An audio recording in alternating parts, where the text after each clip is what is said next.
விழுப்புரத்தில் வந்து பொன்முடி மேலே தேட்டர் வரை வச்சுருக்காங்க. தமிழக மக்கள் என்ன பண்ணுறது? சந்தனத்தை வாரி இறக்கணும்னா அந்த மாதிரி அவர் நடந்துக்கல.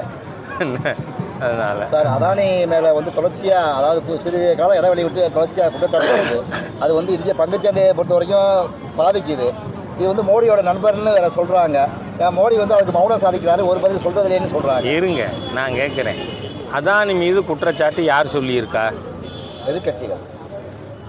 எங்கே ஆதாரம்? எதிர்கட்சிகள் சொல்கிறாங்களா? இங்கே இருக்கவங்க சொன்னாங்களா? இல்லை, அமெரிக்காவில் எங்கேயோ ஒரு கோர்ட்டில் போட்டிருக்கிற வழக்கு. சரி, ஒரு வெளிநாட்டில், உள்நாட்டில் இல்லை, வெளிநாட்டில் இந்த யாரோ ஒரு இந்திய குடிமகன் மீது வந்து வழக்கு இருக்குதுன்னு சொன்னால் அது இந்திய அரசாங்கத்துக்கு யார் கம்யூனிகேட் பண்ணணும்?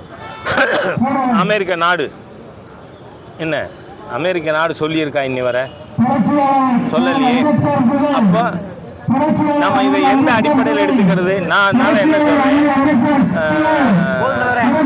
காங்கிரஸ் கட்சி கட்சிகள் ராகுல் காந்தியோ அல்லது எதிர்கட்சியில் யாரோ இந்தியன் சுப்ரீம் கோர்ட்டில் ஒரு ரிட்டு போடலாமா? போடுங்க. ஏன்னா அமெரிக்க அரசாங்கம் இந்திய அரசாங்கத்துக்கு எந்தவித கம்யூனிகேஷனும் கொடுக்கலை. ரோட்டில் போகிறவன் பேசுகிறதுக்கெல்லாம் நாம் நடவடிக்கை எடுக்க முடியுமா? நீங்கள் முறையாக செய்யுங்க, இதில் கேஸ் போடுங்க. சரி, அடானி மீது என்ன குற்றச்சாட்டு? 4 மாநிலங்களுக்கு சோலார் எனர்ஜி சப்ளை செய்கிறதுக்கான கான்ட்ராக்டை காசு கொடுத்து வாங்கினார்னு அதானி குற்றச்சாட்டு. சரி, லஞ்சம் கொடுத்தது தப்புனா வாங்கினது மகா தப்பா இல்லையா? அந்த லஞ்சம் வாங்கின திமுக அரசுக்கு எதிராக காங்கிரஸ் பேசுமா? அதனால தான் நேற்றுக்கு நீங்கள் கவனிங்க, பாராளுமன்றத்துக்கு அந்த நுழைவாயிலுக்கு முன்னாடி காங்கிரஸ் போராட்டம் நடத்தினதில் திமுக நழுவிடுச்சா? ஏன் கலந்துக்கலை? நீங்கள் கேஸு போட்டாக்க அடானிக்கு எதிராக மட்டும் கேஸ் போட முடியாது, ஸ்டாலினுக்கு எதிராக போடும், டிஎம்கே அரசுக்கு எதிராக, ஜெகன்மோகன் ரெட்டிக்கு எதிராக, சத்தீஸ்கர் முதலமைச்சர் இருந்த பாகலேக்கு எதிராக, வந்து ஒய்சாவுடைய முதலமைச்சராக இருந்த நவீன் பட்நாயக் எதிராக, ஜம்மு காஷ்மீர் முதல்வராக இருந்த ஃபாரூக் அப்துல்லா. இதில் ஒரு சர்க்கார் கூட பிஜேபி இல்லை. அதனால் எதிர்கட்சிகள் சும்மா இந்த எலி சுரண்டன மாதிரியாக பிராண்டிக்கிட்டு இருக்கக்கூடாது. வழக்கு போடணும்னா போடு கோர்ட்டில். இல்லை, அமெரிக்காவிலேருந்து கம்யூனிகேஷன் வர காத்துருங்க. இதில் என்ன மோடிஜிக்கு நண்பருங்கிறது? ராகுல் காந்தி கூட தான் நண்பர். இவர் கண்ணடிச்சாரா இல்லையா பிரதமரை பார்த்து? நான் ஒன்றும் இல்லாத சொல்லலையே.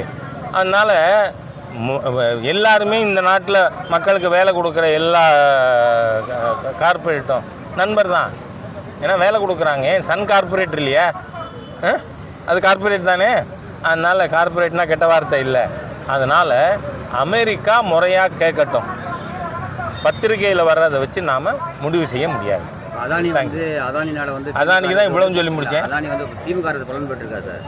எதுக்கு சார்? இங்கே பாருங்கள், எனக்கு தெரியாது இவர் எவ்வளோ வாங்கினார், எந்த ரூமில் வச்சு வாங்கினார், பொட்டியில் வாங்கினாரா, சாக்கு பையில் வாங்கினாரா, எல்லாம் தெரிஞ்சு சொன்னாங்களா? எனக்கு சொல்லலை. இல்லை, அதனால் அந்த கேஸில் சொல்லியிருக்கு.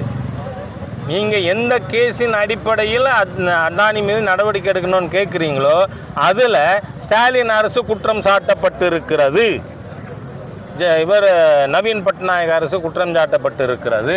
நாங்கள் குற்றம்னு சொல்லலை, ஏன்னா எங்களுக்கு தெரியாது. அதனால் எங்களை போய் நீ அடானியை கைது பண்ணி அடகு பண்ணால் கூட 4 பேரையும் தமிழ்நாடு முதலமைச்சர் சேர்த்து எல்லார் மீதும் நடவடிக்கை எடுக்கணும். அதானே நியாயம். அதை கேளுங்க. அது கேட்குறதுக்கு ஒரே வழி, புட்ட writ in the supreme court. காங்கிரஸுக்கு அரசியல் சட்டத்தை கையில் வச்சுருக்கீங்களே, பிரித்து படிங்க ஐயா, பிரித்து படிங்க. அதில் ஒரு ரிட்டுன்னு ஒரு ப்ரொவிஷன் இருக்குது, அதை போடுங்க. சார், மக்கள் மத்தியில் திரும்ப திரும்ப உலா வரக்கூடிய ஒரு கருத்து, வெளிநாடுகளுக்கு பல்வேறு மாநாடுகளில் பங்கேற்கிறதுக்கு பிரதமர் மோடி போகிறாரு.